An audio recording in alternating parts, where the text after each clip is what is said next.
Ladies and gentlemen, good evening and welcome to the Civic Center here in Pensacola, Florida, where tonight Square Ring Incorporated, along with your undisputed, undefeated king of beers, Budweiser, this Bud's for you, present 12 rounds of boxing for the Super Middleweight Championship of the World.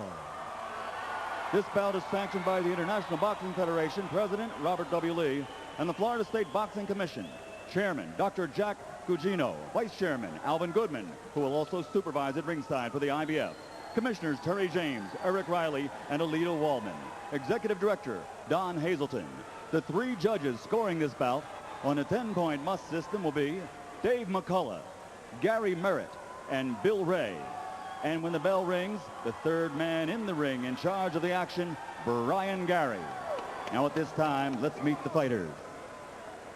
Introducing first, in the blue corner, wearing red trimmed with gold and weighing 165 3/4 pounds.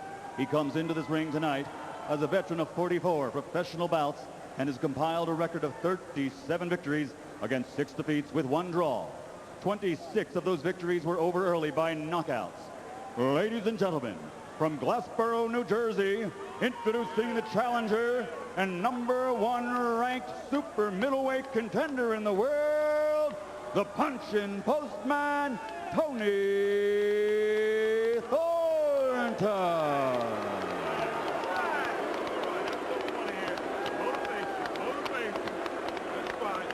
And his opponent across the ring in the red corner, wearing aqua and weighing in at 167 1/2 pounds. In 1988, he was voted the Olympic Games most outstanding boxer. He captured a silver medal, and since turning professional, he has 2 world title belts and a perfect record of 29-0. His punching power has earned him 25 knockouts, 15 KOs in 3 rounds or less, 6 KOs in the very first round, and he is considered by many to be, pound for pound, the best fighter in the world today. Ladies and gentlemen, from Pensacola, Florida, presenting the undefeated super middleweight champion of the world, Roy Jones Jr.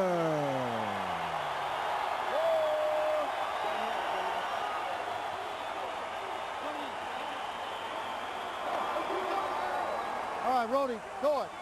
All right, gentlemen, I'll be the third man in the ring with you this evening in charge of this IBF World title bout at all times.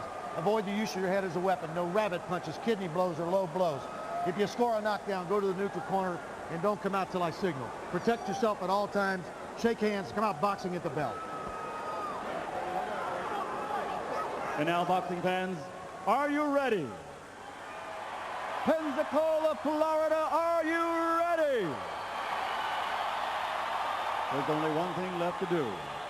Ladies and gentlemen, let's get ready to rumble!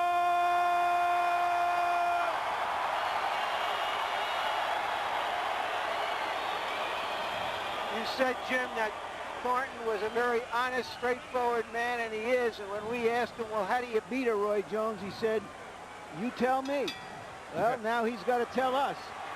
He said very candidly in a pre-fight press briefing, it would be bogus to say I can outbox the guy. How do you outbox him?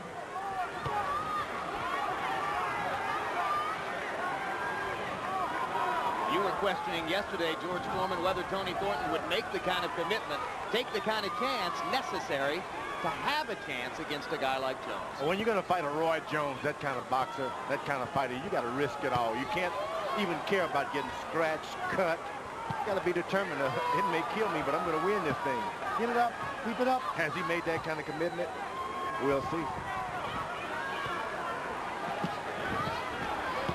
And in the interview, it didn't seem like he'd made that kind of commitment at all. Your hands are free. Roy Jones is in a strange situation here.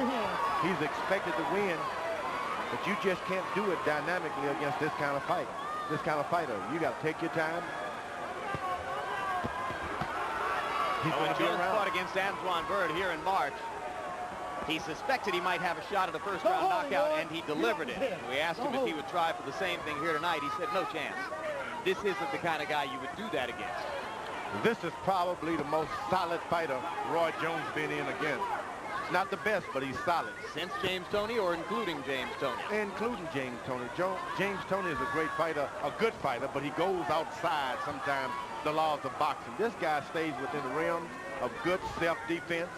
If you're going to get him, it's because you're going to have to go to the body a lot, then come up to the head. You're not going to get him with one shot. Jones backing into the ropes twice here in the first round and giving Thornton a chance to dictate the action at close range. Jones has had a couple of those fluid combination throwing moments, but by and large, he's been sizing up Thornton, and Thornton has taken advantage of the opportunity to show off his solid technique. Hard left hook by Jones.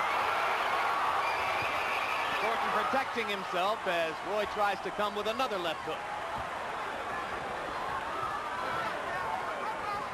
Thornton is very solid. You finish doing what you're going to do, then he gets right back on you with his constant solid.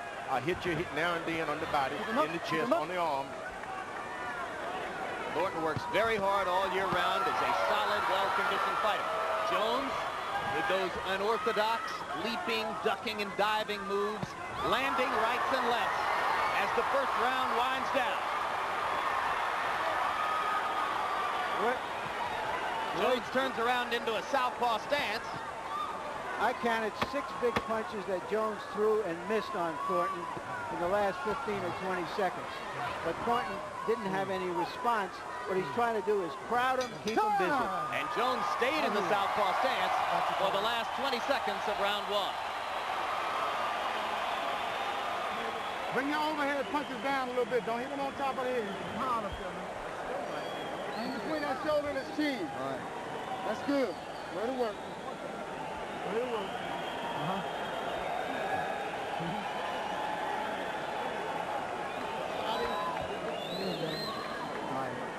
Good? Okay, here you go. Lip, and you want to hit it, right? Don't go over top too much. Okay. Make him throw. See what I meant about those wide hooks that he throws? Bang, bang, bang, bang. One right behind the other, but they're wide. 2 out of every 3 is a slap. 1 may be hard. Right? Go ahead and pull. He's good to go. His left eye got a little pocket in it. Roy Jones is the hardest kind of fighter to fight because he's hard to hit and he hits hard.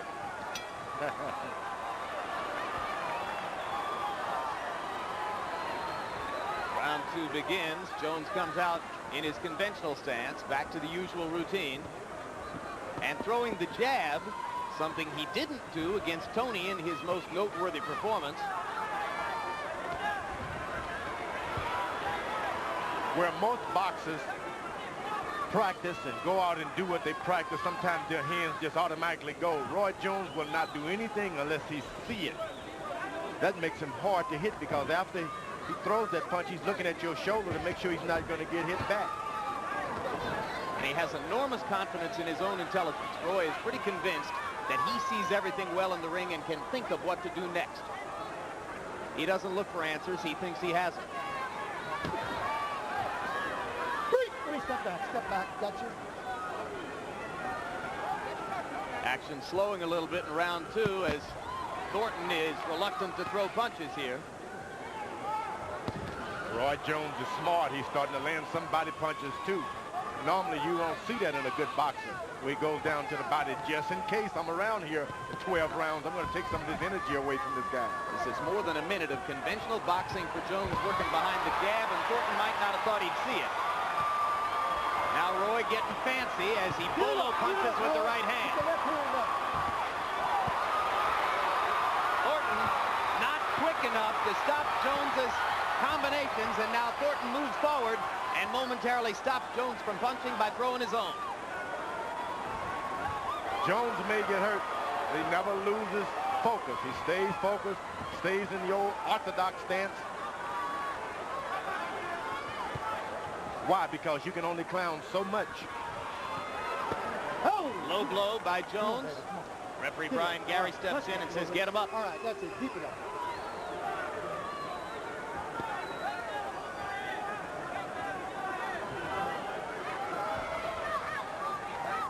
Tony Thornton, according to punch stat numbers, has thrown 4 punches in the round. Now there are a couple of pawing lefts from Thornton. In his last fight against Vinny Pazienza, Roy Jones pitched a shutout in the 4th round, when for the first time in punch stat number history, Pazienza didn't land a punch in an entire round. It had never happened before. Thornton was able to land one jab. Now, to the outside observer, that means nothing. But, hey, he had not been able to land one jab all night. Now he's got one in. Next time you get 2 in, and you're getting closer and closer to reaching Roy Jones. You got to climb a mountain one hand at a time. That's it, one punch at a time. It was before the bell. It was before the bell. Thornton gets up easily All right, Tony? to beat the 8 count. And now that's the end of round number 3. Cannot be saved by the bell. The He round was saved ended. because he got up at the count of 8. Yeah, the round ended. You're all right. The round ended. They gave him the count after the bell. The round ended. You all right? Put it down. Put it down. A leaping left hand puts Thornton down, and let us remind you, he has never been knocked out. I hope you're pulling back from it. You know better than that. Okay? Here it is. Reflexes and power like this are rare to see. It's like seeing a combination ballet dancer and bouncer. What a punch. He puts no body into his punches either. All fist, like hands of stone. But his shoulder gets into it. There's something No, unique. it's all fist. He's got a hard he's got a good forearm there. Something. There's nothing in that but Number 3. fist power. Do it. Well, let's face it, he's unbelievably strong for 168 pounds. There's growing discussion about whether he can someday fight heavyweights. Unbelievably strong is a good word. Come on now. Keep him up. Come on. Let's go. Jones in that round, 31 of 84, 37%. Thornton landed 5 of 18 punches in round 3. Or round 2, I should say. Thornton in trouble. Can't punch back. Come on, Tony. Got to fire. Got to fire, Tony. Got to fire. That's it. That's it. That's it. That'll do it. All right, brother. Too much. His shoulder hurt. Too much. The referee did him a good favor. Thornton pointed to his left shoulder.